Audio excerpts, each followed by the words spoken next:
wabarakatuh. Bismillahirrahmanirrahim. Alhamdulillah nahmaduhu wa nasta'inuhu wa nastaghfiruh. Na'udzu billahi min syururi anfusina wa min sayyiati a'malina. May yahdihillahu fala mudilla lahu wa may yudlil fala hadiya lahu.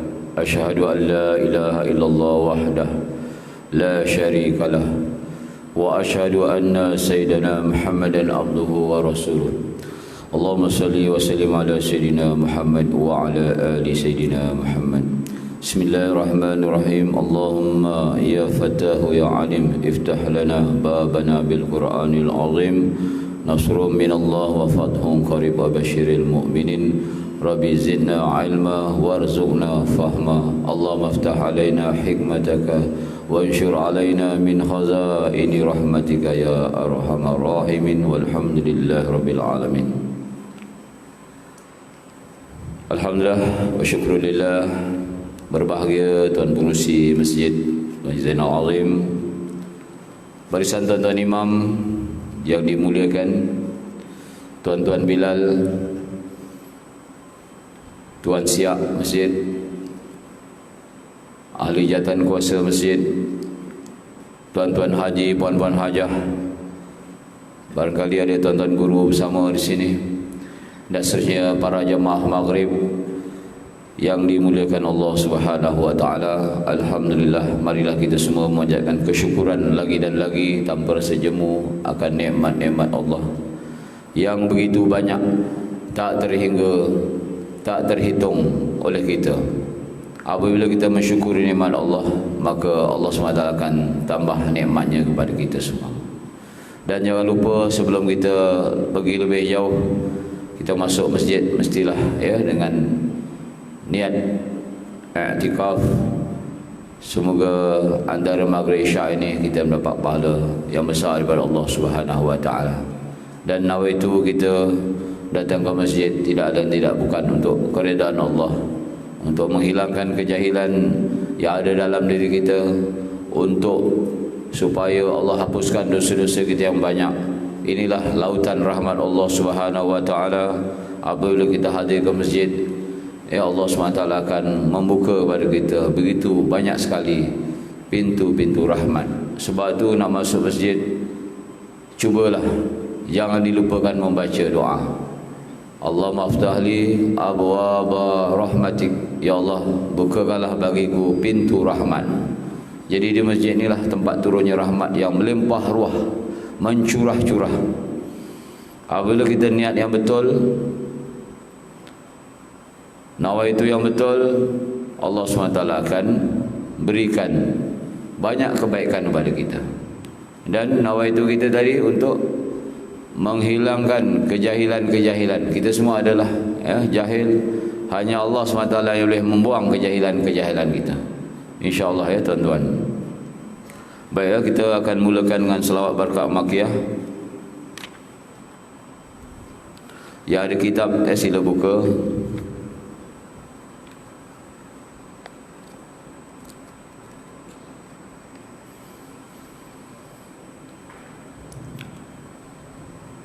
Salawat yang ke-139 Al-Badri.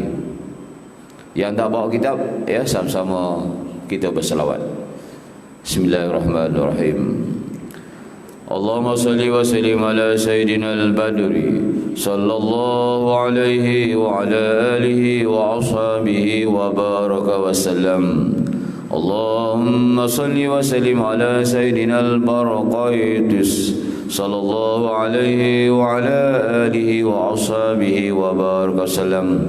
Allahumma salli wa sallim ala Sayyidina Al-Baha sallallahu alaihi wa ala alihi wa ashabihi wa baraka sallam. اللهم صل وسلم على سيدنا البهي صلى الله عليه وعلى آله وأصحابه وبارك وسلم. اللهم صل وسلم على سيدنا البدئي صلى الله عليه وعلى آله وأصحابه وبارك وسلم. اللهم صل وسلم على سيدنا التالي صلى الله عليه وعلى آله وأصحابه وبارك وسلم. اللهم صل وسلم على سيدنا التذكرة صلى الله عليه وعلى آله وأصحابه وبارك وسلم. اللهم صل وسلم على سيدنا التقي صلى الله عليه وعلى آله وأصحابه وبارك وسلم. اللهم صل وسلم على سيدنا التنزيل صلى الله عليه وعلى آله وأصحابه وبارك وسلم. اللهم صل وسلم على سيدنا الدهامي صلى الله عليه وعلى آله وأصحابه وبارك وسلم. اللهم صل وسلم على سيدنا التلقيط صلى الله عليه وعلى آله وأصحابه وبارك وسلم. اللهم صل وسلم على سيدنا ثاني اثنين صلى الله عليه وعلى آله وأصحابه وبارك وسلم. اللهم صل وسلم على سيدنا الثمال صلى الله عليه وعلى آله وأصحابه وبارك وسلم. اللهم صل وسلم على سيدنا الجواد صلى الله عليه وعلى آله وأصحابه وبارك وسلم. اللهم صل وسلم على سيدنا الجبار صلى الله عليه وعلى آله وأصحابه وبارك وسلم. اللهم صل وسلم على سيدنا الجد صلى الله عليه وعلى آله وأصحابه وبارك وسلم. Cukup sekali.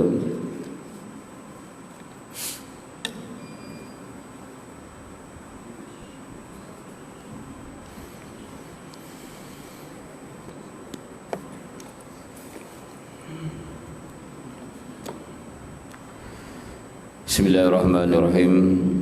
Nahmaduhu wa nusalli ala rasulil karim. Jadi insyaAllah kita akan sambung pengajian kita dalam bab rukun solat yang masih belum selesai setelah banyak bulan. Tetapi biarlah sedikit, mudah-mudahan tuan-tuan dan puan-puan dapat banyak perubahan. Mana yang betul, mana yang salah dapat diperbetulkan. Mana yang dah baik dapat ditambah baik lagi. Dengan keberkatan kita duduk dalam majlis ta'lim ta'lum ini, mengulang kaji. Walhal inilah perkara yang kita dah memang sebahagian besar kita telah belajar dahulu daripada kanak-kanak. Bahkan pernah barangkali belajar dengan mana-mana guru. Tetapi kita nawa itu untuk sama-sama untuk kita tahsinul ibadah, memperbaiki, memperbetulkan ibadah kita. Dalam perkara dunia pun tuan-tuan, puan-puan, kadang-kadang kita akan di-upgrade, dihantar kursus supaya kerja kita semakin baik, bertambah maju. Tetapi dalam perkara ibadah, ramai yang tidak ambil peduli, acuh dan tidak acuh.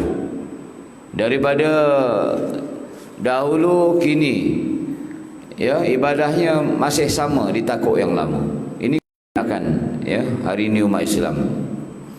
Jadi sebab itu kita sama-sama mengulang kaji dalam kitab Muniatil Musalli untuk kita menambah baik sembahyang kita, supaya sembahyang kita itu menjadi benar-benar solat yang mendapat redha keampunan Allah Subhanahu wa taala, mendapat fadilat-fadilat yang dijanjikan untuk orang yang solat. Apa fadilat yang disebutkan? Antaranya Allah Subhanahu wa taala berfirman, "Inna salata tanha 'anil fahsya'i wal munkar." Sesungguhnya solat itu dapat mencegah fahsya' dan munkar. Hari ini orang Islam sembahyang, tetapi dalam masa sama masih banyak kemungkaran yang dibuat. 5 waktu tak tinggal, ke masjid tak tinggal, tetapi dalam masa yang sama fahsyak dan mungkar masih dilakukan. Dosa-dosa kecil ya masih seronok dilakukan. Hasad dengki masih tidak dapat dibuang. Dia sembahyang, tapi hasad dengki, sifat marah, iri hati masih ada. Kalau orang Islam dapat sama-sama usahakan sembahyang dia dengan sempurna, dengan betul, Masya Allah tuan-tuan. Macam mana para sahabat Rasulullah SAW. Tidak berlaku pada hari ini keadaan tidak kekecohan umat akhir zaman hari ini, ya, dengan berbagai maksiat, gejala sosial, berebut kuasa, berebut kerusi, pangkat, kedudukan. Walhal tuan-tuan, semua umat Islam tahu itu adalah perkara mainan ataupun hiasan dunia. Kalau di zaman para sahabat dahulu, apabila Rasulullah wafat, apabila nak dilantik Abu Bakar tak mau jawatan khalifah. Dia kata Umar lah yang lebih layak. Tak mau, tolak. Uthman lah lebih layak, Ali lah lebih layak. Tapi setelah mesyuarat mereka melantik, kamulah sebenarnya yang layak. Mereka menerima perjawatan tadi dengan penuh rasa takut kepada Allah Subhanahu wa taala. Sebab pegang jawatan tu satu amanah.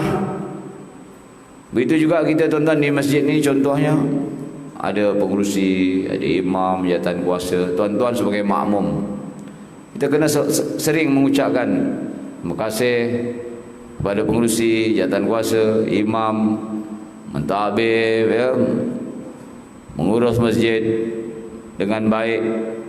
Kita sebagai makmum, alhamdulillah aku tidak diamanahkan tugas tanggungjawab ini. Ringan bahu kita tuan-tuan, datang balik. Tapi orang yang ada jawatan tuan-tuan, subhanallah, ya, macam-macam perkara yang nak difikirkan. Jadi sebab tu kita elaklah, ya, daripada dengan sembahyang tadi, mudah-mudahan kita akan menghilangkan sifat hasad, dengki, khianat, sifat marah, ya, dan juga perkara-perkara yang melibatkan fahsyak dan mungkar. Hanya dengan solat saja perkara itu dapat dibaiki, insya-Allah. Jadi pada malam ni kita akan sambung rukun sembahyang yang ke-8. Siapa yang ada kitab sila buka, iaitu duduk antara dua sujud. Betul Imam? Bulan lepas kita pelajari rukun yang ke-7, iaitu sujud. Dan tuan-tuan telah ditunjukkan cara sujud yang betul dan juga beberapa kesilapan yang sering dilakukan semasa sujud. Apa dia duduk antara dua sujud? Iaitu dilakukan duduk antara dua sujud dengan tuma'ninah. Sebut, tuan-tuan, disebut dengan tuma'ninah. Sebab tu dalam setengah kitab rukun sembahyang tu dia 17. Iaitu bila disebut duduk antara dua sujud, kemudian bawahnya, ya, tuma'ninah semasa duduk antara dua sujud, diasingkan. Jadi 17 rukun. Sama aja tuan-tuan, ya. Jadi syarat kita duduk antara sujud tu mesti berserta dengan tuma'ninah. Kalau kita duduk antara dua sujud saja, terlupa tuma'ninah, batallah sembahyang kita. Walaupun bagi sembahyang sunat, tak ada mentang-mentang sembahyang sunat kita sembahyang laju, kita pun tak ada tuma'ninah semasa duduk antara sujud. Begitu juga masa sujud i'tidal. Jangan dipanjangkan duduknya, demikian juga pada i'tidal, kerana keduanya merupakan rukun yang pendek. Antara rukun-rukun sembahyang ni tuan-tuan, duduk antara dua sujud dan juga i'tidal itu dikenali dengan apa? Rukun yang pendek. Jangan kita baca banyak-banyak, ya. Tasbih itu sepatutnya, Rabbi firli itu kita sepatutnya baca sekali. Kita bacalah 10 kali seronok khusyuk ya. Rabbi firli warhamni wajurni warfa'ni warzuqni wahdini wa'afini wa'fani. Tak puas sekali lagi. Sedangkan dia tidak mengetahui bahawa itu adalah rukun yang pendek, boleh menjadikan perbuatan dari makruh, dan jika makruh berterusan membawa pada batal sembahyang. Sebab itu tuan-tuan, apabila seseorang itu tertinggal Fatihah kerana ada beberapa sebab,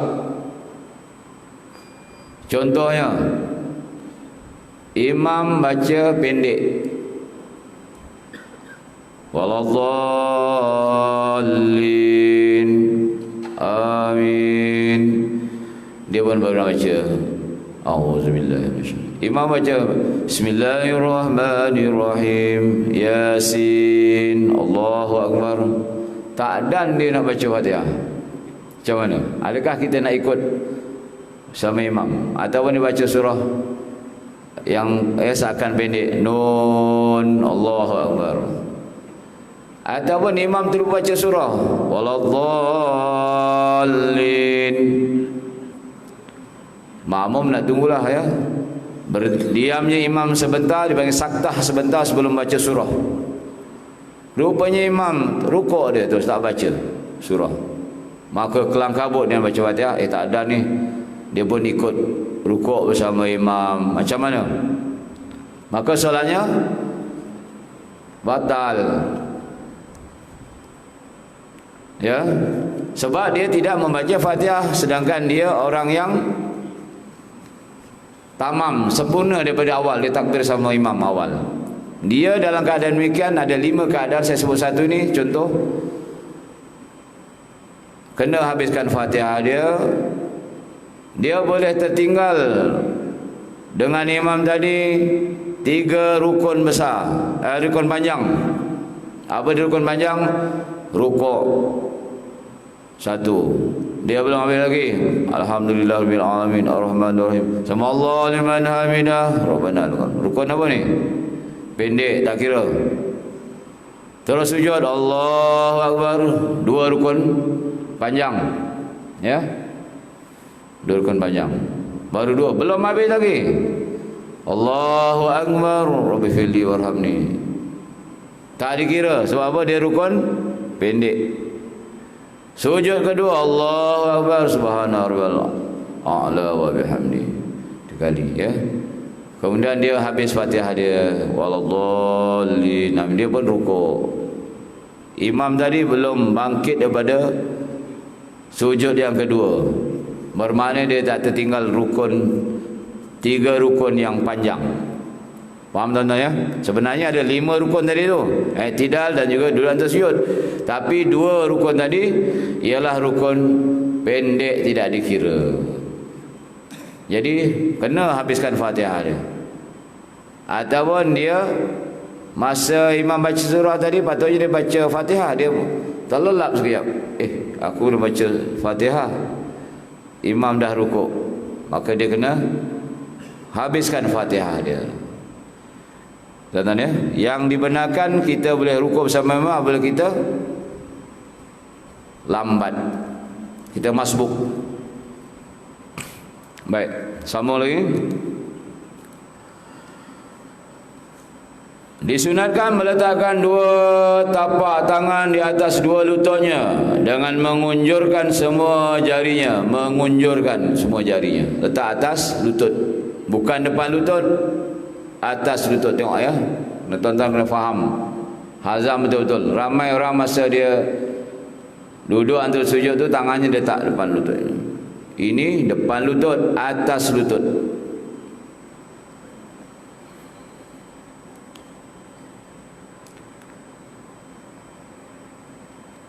Disunatkan juga duduk istirahat selepas sujud yang kedua bila hendak berdiri daripadanya, dan menekan di atas tapak tangan tatkala hendak berdiri. Jadi kita dah sujud pertama, duduk antara sujud yang kedua, dan kita nak bangkit rakaat yang kedua ataupun rakaat yang berikut ke, kena duduk sunat, duduk istirahah sekejap. Sunat lah ya. Ramai yang tak buat, mana dia tidak dapat pahala sunat. Itu dalam kitab Niyatul Musalli, setakat itu saja penerangan antara duduk antara sujud.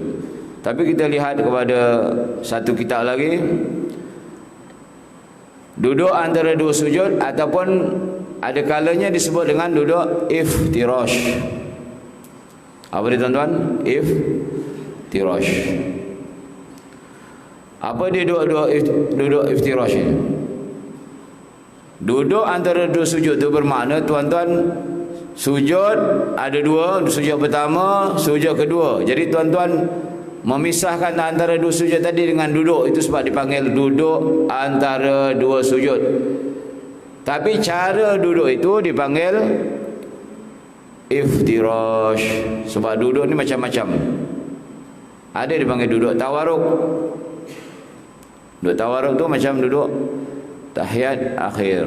Jadi tuan-tuan jangan tiru ya. Iftirash iaitu kalau segi istilah bi ay yajlisa ala ka'bin yasaruhu wa yansabu bi yaminahu wa yad'u atrafah asabihi lil qiblah. Apa dia iftirash itu maknanya? Iaitu duduk tapak kaki kiri. Duduk iftirash tu duduk di tapak kaki kiri. Kemudian wayang sabu yaminahu, menegakkan kaki kanannya. Tegak tuan-tuan. Nanti saya tunjukkan macam mana. Ramai yang buat kesilapan ya. Wa yad'u atrafahu asabi'a lil qiblah, iaitu hujung jari hendaklah dihadapkan ke kiblat. Sebab tu duduk antara sujud tu kena lentikkan jari kita, kaki kanan tu ya. Duduk di antara sujud itu iaitu bangun dari sujud, baringkan kaki kiri, letak punggung di atas kaki kiri, kaki kanan tegakkan dan jari-jari ditekankan ke sejadah, menghadap ke kiblat. Tangan diletakkan di atas lutut dan jari sama rata dengan hujung lutut. Pastikan jari tidak dirapatkan, renggang sikit. Disunatkan membaca Rabbi ghafirli warhamni wajburni warfa'ni warzuqni wahdini wa'afini wa'fu anni.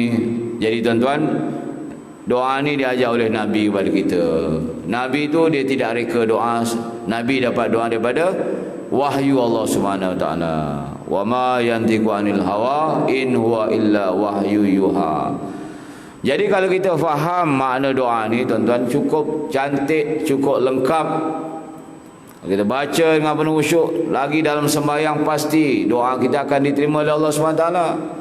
Rabbighfirli, Tuhanku ampunilah dosaku, warhamni, rahmatilah aku, wajburni, sempurnakanlah apa hajat kekuranganku, warfa'ni, angkatlah darjat pangkat kedudukan ya di sisi Allah SWT. Dunia kita berebut pangkat, tapi pangkat akhirat manusia ya tak ambil acuh. Jadi kita kena faham warfa'ni, ya Allah tinggikan, naikkanlah darjatku, warzuqni, bagilah aku rezeki. Sebab tu orang sembahyang pasti dan pasti rezeki dia murah, rezeki dia luas. Wa amur ahlaka bis salati wastabir 'alaiha la nas'aluka rizqa nahnu narzuquka. Perintahlah ahli keluargamu kepada solat. Suruh isteri anak-anak kita solat. Jangan serik, jangan putus asa. terhadap suruhan solat kepada anak isteri kita. Yang isteri pula suruh suami dan anak-anak. Keadaan kadang-kadang bertukar. Ada yang isteri rajin sembahyang, suami cengkelat tak nak sembahyang. Anak-anak pun sama tak sembahyang, isteri sembahyang dia. Sibuk mengadu hal suami dia tidak sembahyang. Ada yang suami rajin sembahyang, isteri, anak-anak tak sembahyang, sebagai contoh. Jadi kita sentiasa kena suruh wa'mur ahlaka bis-shalah. Ini perintah Allah. Jangan kita suruh di sekolah, suruh bekerja je, suruh dia makan, suruh kemas rumah, tapi sembahyang kita diam, buat tak faham, itu salah besar tuan-tuan. Wastabir 'alaiha, dan sabar atasnya. Memang menyuruh tu tuan-tuan kena buat sabar dah. Jangan kita kata aku dah malas nak cakap, aku lantaklah nak jadi apa, tak nak sembahyang. Biarlah je tu. Ya. La nas'aluka rizqa. Kami tidak minta rezeki pada kamu, nahnu narzuquka. Kamilah bagi rezeki pada kamu. Jadi untuk orang yang sembahyang ni tuan-tuan, rezeki dia tu bukan dia cari rezeki. Orang yang sembahyang tadi rezeki akan datang kepadanya. Kalau kita yakin. Sempurnakan sembahyang kita betul-betul, belajar, amalkan solat kita sungguh-sungguh, fardu sunat-sunat kita buat, duha kita buat. Tuan-tuan saksikan betapa senangnya orang mukmin ini, rezekinya datang melimpah ruah tuan-tuan kepadanya. Berbeza orang kafir, orang yang tidak beriman tadi, rezeki dia susah dia tuan-tuan. Dia hanya bergantung kepada usaha, kerja saja. Orang mukmin bekerja tadi tangga yang ke-8. Ya, pipe yang nombor 8. Dia ada 8 pipe. Saya dah pernah sebutkan tempoh hari. Ya. Jadi salah satu pipe yang menarik, mendatangkan rezeki kepada kita ialah melalui solat. Jadi kalau kita tak solat, memang pasti sempit rezeki dia. Jangan jadi tuan-tuan ya. Ada orang kata aku sembahyang pun tak sembahyang, sama ya. Aku pernah try sembahyang macam ni juga, susah juga hidup. Itu dah putus rahmat daripada Allah SWT tuan-tuan ya. Jangan ingat rezeki itu makan minum RM1 saja. Nahnu narzuquka, kami akan bagi rezeki pada kamu, rezeki panjang umur yang berkat, anak-anak yang soleh, disihatkan tubuh badan, rumah yang amat sejahtera, kenderaan buruk tapi elok, selesa pakai. Itu ya, contoh-contoh rezeki. Digunakan isteri yang baik. Wahdini, minta petunjuk kepada Allah Taala. Wahdini, ya Allah bagilah aku hidayat. Ini kalau kita faham, kena betul-betul khusyuk. Wahdini, ya Allah bagi aku petunjuk. Sebab kalau Allah tukar tuan-tuan hidayat, tukar kepada sebaliknya, kita akan sesat. Berapa ramai hari orang Islam yang sesat? Yang pandai-pandai belajar mengaji tinggi-tinggi tuan, sesat jalan. Bahkan sesat dalam agama. Wa'fu anni, dan juga maafkanlah saya, maafkanlah aku ya Allah. Jadi cantik tuan-tuan ya, rakaat-rakaat doa tadi. Sunat ya, dibaca sekali semasa duduk tahiyat, duduk antara dua sujud. Baik, saya akan tunjukkan cara duduk iftirash.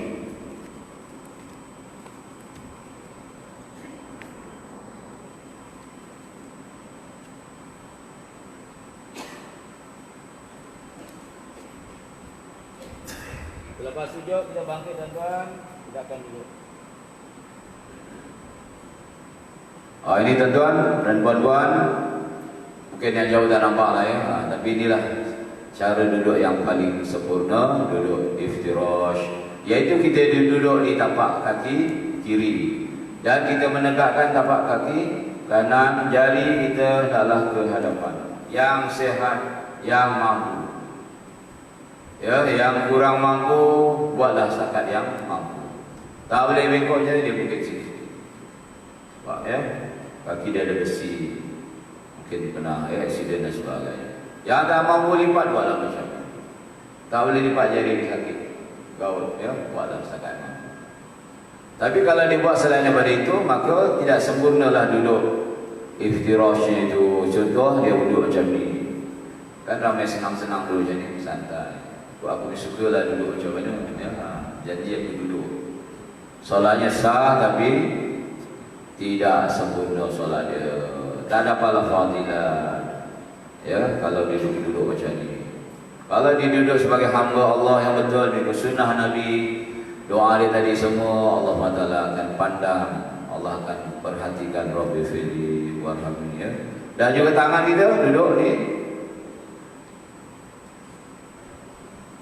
atas lutut, bukan depan lutut. Kita ambil senang je, kita buat di atas lutut dan dijarakkan sedikit belakang. InsyaAllah tuan-tuan, ya. Ini pakai dulu apa? Iftirash.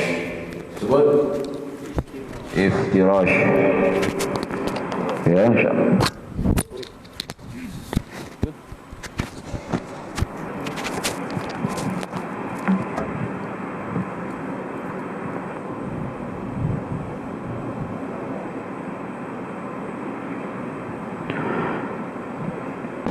Ada pertanyaan sekarang ini? Sebelum kita pergi pada membaca tasyahud akhir, malam ni kena habiskan rukun ke-9, membaca tasyahud akhir. Baik, kita terus saja. Lafaznya At-tahiyyatul mubarakatus salawatud thayyibatu lillah. Cuba sama-sama baca beramai-ramai. At-tahiyyatul mubarakatus salawatud thayyibatu lillah. Sini saya nak test ramai sangat. Ya, kalau saya mengajar surah tu, boleh kata kalau setakat 20 orang, saya test seorang-seorang. Ada satu surah tu semua tak lulus, tak pas. Sebab apa? Yang kesilapan rata-rata yang membaca itu berbunyi at-tah. Bahkan dia kuatlah baca tu. At-tahiyyatul mubarakatus. Silap tuan-tuan, silap besar tadi, ya. Mengubah baris. Jadi bunyi macam mana dia? Atta saja. Rangkap yang pertama ni dia suka sikit, yang lain tu mudah. Jadi kita kena latih tu betul-betulkan. Tak ada whiteboard je, saya tulis, ya. At-tahiyyatul. Sebut Atta. Jangan tah, terbunyi tah, tuan-tuan silap. Ya, buat kesilapan. At-tahiyyatul. At-tahiyyatul. Ha tu ialah ha pedas. Di situ pun kesilapan yang ramai lakukan, tertukar ha simpul. At-tahiyyatul pun habis. Silap besar juga, menukar huruf ha pedas kepada ha simbol. Jadi at-tahiyyatul. Sebut mubarakatus salawatun thayyibatu lillah. Ulang balik. At-tahiyyatul mubarakatus salawatun thayyibatu lillah. Tut, jangan sebut tut. Ta alif lam bertemu ta. Tut, salah. Tut salawatun thayyibatu lillah. Ya. Baik, kita bagi peluang azan dulu. Kita sambung lagi sikit, ya.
asyhadu an la ilaha illallah asyhadu an la ilaha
wabarakatuh. Salawatun thayyibatulillah. Tuan-tuan, puan-puan, lapang-lapang tu tengok balik buku ya. Selama ni kita baca apa? Attah ke? Attah. Ya, jadi kita perbaiki mana-mana kesilapan. Mohon ampun kepada Allah SWT. Minta maaf kepada Allah SWT atas kesilapan-kesilapan kita selama ni. Semoga diterima SWT. Rangkaian yang kedua, Assalamualaikum. Ikut. Ayuhan Nabi warahmatullahi wabarakatuh. Di sini kadang-kadang kita tak baca dengung. Ayuhan Nabi. Sebut. Ya, ada tasydid nun tadi. Ayuhan Nabi warahmatullahi wabarakatuh. Selanjutnya assalamu alayna wa ala ibadillahi salihin. Silapan di sini ibadillahi salihin. Tertukar ha juga kepada ha besar salihin. Dia salihin ya. Inilah yang kita dapat doa daripada seluruh wali-wali Allah, orang-orang alim, orang-orang mukmin. Dengan doa ni tuan-tuan ya. Kata orang kata kau tak doakan aku, tidak. Orang Islam sebenarnya kita ada mendoakan untuk sama-sama lain, iaitu satu hari berapa kali kita doakan untuk orang-orang yang soleh tadi. Assalamualaikum. Salam sejahtera untuk kami dan juga atas hamba Allah yang solehin. Tapi kalau kita tak orang yang soleh, tak dapatlah doa tersebut. Ya, sembahyang tinggal, masjid kita tak pergi, mengaji malas, tak jadi orang yang soleh, tak dapat doa ini. Kemudian asyhadu an la ilaha illallah wa asyhadu anna Muhammadar Rasulullah. Okay, itu yang lain semua tuan-tuan dan puan-puan biasa baca. Di situlah bacaan rukun yang ke-9 dipanggil membaca tasyahud akhir ataupun membaca tahiyat akhir sampai asyhadu an la ilaha illallah wa asyhadu anna Muhammadar Rasulullah. Itu bacaan tahiyat akhir ataupun tasyahud akhir. Kalau sekali itu tuan-tuan baca lepas tu bagi salam, agak-agak sah tak solat? Ya, ada 2-3 jawapan. Tidak sah, sebab ada satu lagi rukun semasa duduk tasyahud akhir ini, iaitu membaca salawat kepada Nabi sallallahu alaihi wasallam, iaitu Allahumma salli ala Muhammad ataupun Allahumma salli ala Sayyidina Muhammad. Dia itu bukan bacaan tasyahud akhir. Bacaan tasyahud akhir yang kita baca tadi daripada at-tahiyatu sampai asyhadu an la ilaha illallah wa asyhadu anna Muhammadar Rasulullah, itulah bacaan tahiyat akhir ataupun tasyahud akhir. Ada satu lagi rukun semasa kita duduk tahiyat akhir, iaitu selawat kepada Nabi Muhammad. Allahumma salli ala Muhammad. Kalau sekali itu pun kita dah habis tamatkan sembahyang, sah tak solat kita? Tak sah, kita terus bangkit bangun je. Kena ada satu lagi rukun yang akhir semasa duduk, iaitu memberi salam. Assalamualaikum paling kurang. Jadi semasa tuan-tuan duduk tahiyat akhir tadi ada 3 rukun. Ini tujuan saya pisahkan ini supaya tuan-tuan faham semasa duduk tu antara mana rukun, mana sunat abad, mana dikatakan sunat hay'ah.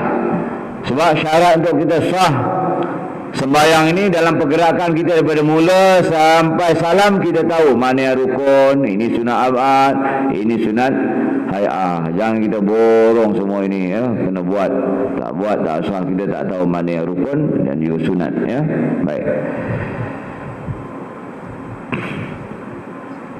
Tasyahud ini juga sunat dibacakan pada tasyahud awal, iaitu tuan-tuan duduk masa tahiyat awal tu, tuan-tuan baca juga ni, bacakan at-tahiyatul sampai asyhadu an la ilaha illallah wa asyhadu anna Muhammadar Rasulullah.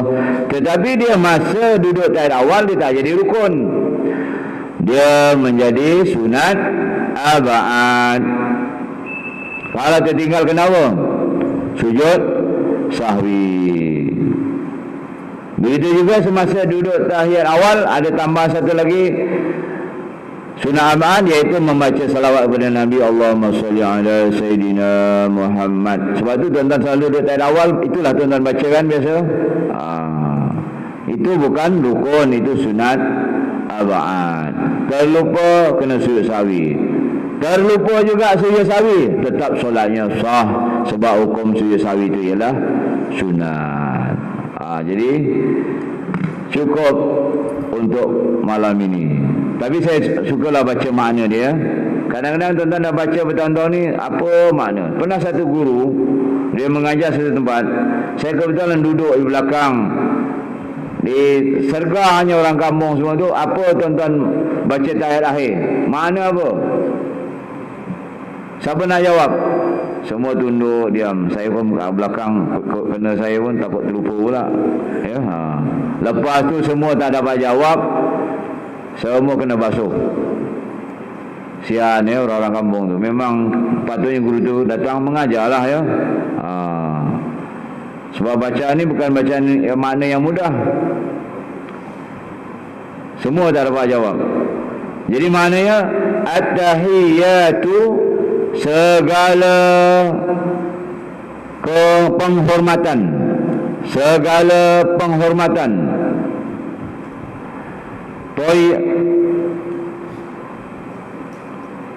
mubarakatus, segala keberkatan, segala penghormatan, segala keberkatan, salawat, salawat itu sembahyang ataupun dalam satu kitab mana kebahagiaan, segala kebahagiaan, at-thayyibatu, segala kebaikan, lillah, untuk Allah Subhanahu wa taala. Ini Nabi tuan-tuan masa Isra Mi'raj. penghormatan Nabi kepada Allah SWT ketika Nabi menghadap Allah SWT. At-tahiyyatul mubarakatus salawatut thayyibatu lillah. Segala penghormatan, ya, segala keberkatan, segala sembahyang, kebahagiaan, ya, segala kebaikan hanya untuk Allah Subhanahu wa taala. Ya. Assalamu alayna wa ala ibadillahi salihin. Wahai Nabi, semoga engkau mendapat kesejahteraan, rahmat dan keberkatan dari Allah.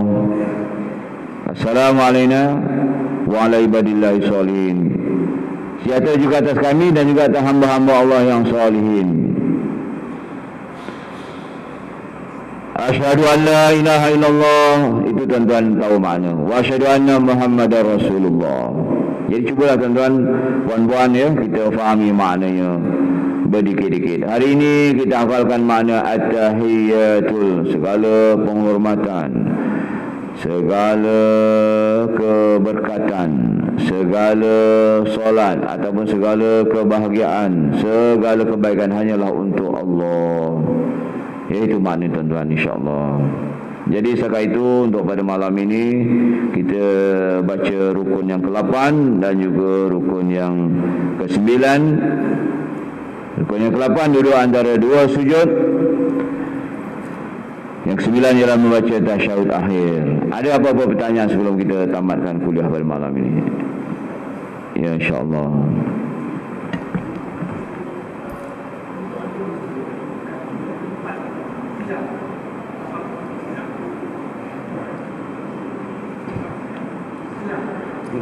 Itu yang saya sebut tadi, maka tidak sempurna duduk dia.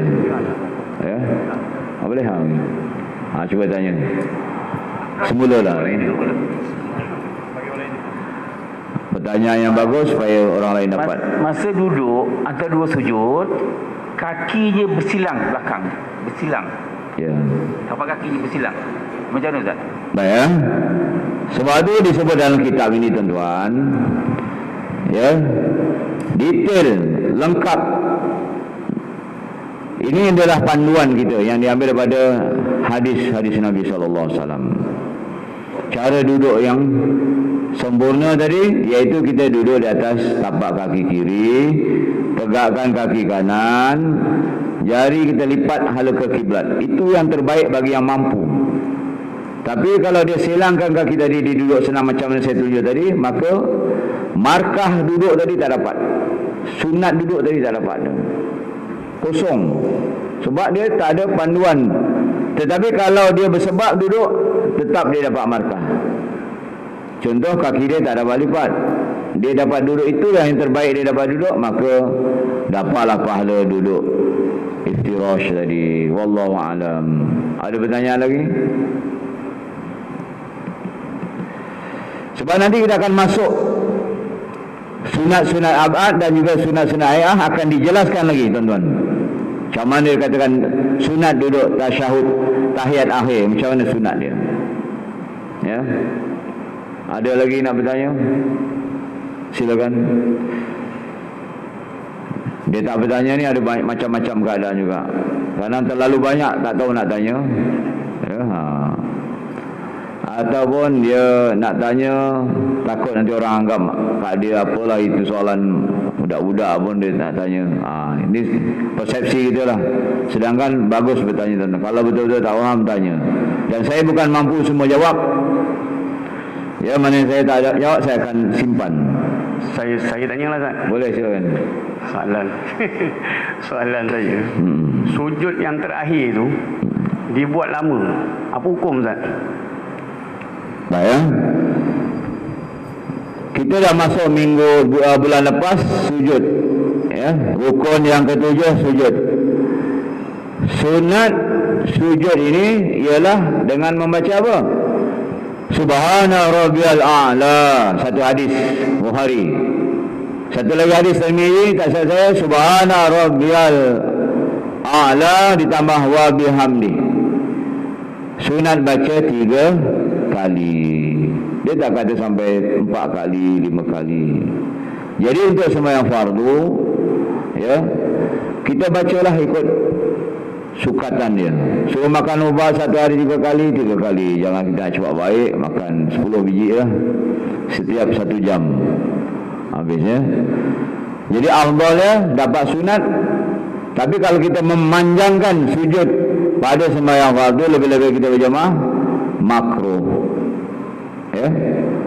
Jadi kita nak panjang masa bila? Ini maksud saya panjang, tuan-tuan. Panjang ni mana dia tertinggal jauh. Kalau dia tak, dia sempat baca 3 kali dan dia ambil curi doa, beberapa doa, itu ada kemaafan, diharuskan, dibolehkan. Ya, dibaca lagi subhana rabbiyal a'la, subhana rabbiyal a'la, subhana rabbiyal a'la. Kemudian niat dah hati tu, hajat dia, ya Allah, berilah keafiatan pada isteri anak-anak. Dia tak tertinggal, dimaafkan, harus hukumnya. Tetapi yang boleh tentang sujud panjang ini ketika sembahyang sunat. Nah, sunat berdiri boleh panjang, rukuk boleh panjang, sujud boleh lama, tidak menjadi masalah. Nabi berdiri sehingga kaki bengkak. Nabi sujud sehingga Aisyah menganggap Rasulullah wafat. Tak bangkit-bangkit. Macam mana lamanya sujud Nabi SAW. Tapi Nabi tak buat semasa solat fardu. Sinilah kita kena jelas dan faham, hazamkan betul-betul. Maknanya sembahyang fardu ni, tuan-tuan, Allah nak mudahkan hamba dia. Senang sangat. Orang yang dah pandai sembahyang tak payah sembahyang. Senang tak? Orang yang dah pandai sembahyang tak payah sembahyang. Tak perlu dia nak modify, sebab doa pun dah lengkap, cukup. Doa kunut pun dah cukup. Allah susun atur cantik. Tak perlu lagi masa berjamaah kita nak tambah panjang-panjang, kecuali telah difatwakan, apa tu, diisytiharkan Jabatan Mufti. Keadaan sekarang huru-hara, maka naklah kita tambah kunut nazilah, barulah kita tambah kunut nazilah. Contoh. Ya, jadi kalau kita berjamaah, ikut yang dimudahkan. Yasiru wala tu'asiru, mudahkan, jangan sukakan. Bahkan membaca surah juga sunat hai'ah saja. Kalau di belakang kita 90% semua adalah warga emas, kita membaca surah-surah yang pendek. Tapi pendek tu jangan sampai kita tak sempat membaca Fatihah macam mana saya sebutkan tadi, ya. Baca qul huwallahan, jangan laju-laju baca qul huwallahan tu, ya. Baca yang perlahan, agak-agak makmum boleh kecap baca surah Fatihah. Kalau tidak, tuan-tuan, baru alhamdulillah, Allah baru penat nak mengejar, tuan-tuan, ya. Dia mulalah kelang kabut cincai baca Fatihah dia tadi. Okey, ya, terima kasih atas pertanyaan. Ada lagi pertanyaan? Kawan ibu tak ada? Dan kalau kawan ibu kalau nak tanya kena tulis, ya, masing. InsyaAllah, ya. Mudah-mudahan semua Allah SWT memberi kefahaman kepada saya dan kita semua, dan kita dapat menjadikan solat sebagai tiang agama, kepala kepada badan. Dan solat tadi akan membawa rahmat dalam kehidupan kita, menghindarkan fahsyat dan munkar dalam diri kita, ahli keluarga kita, ya, dan kita dapat menyelesaikan apa juga masalah hari ini yang dihadapi oleh umat Islam dengan sembahyang. Wasta'inu bisabri wassalah, mintalah pertolongan dengan sabar dan sembahyang. Jadi sembahyang ni bukan calang-calang. Kita kena belajar betul-betul, buat betul-betul. Faedah manfaatnya untuk 5 alam kita akan dapat. Dunia Allah murahkan rezeki, di kubur Allah akan angkat azab kubur, di mahsyar akan bercatatan tangan kanan, akan melintas di atas sirat pantas seperti kilat, dan akhirnya masuk syurga tanpa hisab. Orang yang betul-betul jaga sembahyang, insya-Allah, sebagaimana hadis Nabi sallallahu alaihi wasallam. Aku li qouli hadza, astaghfirullahalazim li wa lakum, wassalamualaikum warahmatullahi wabarakatuh.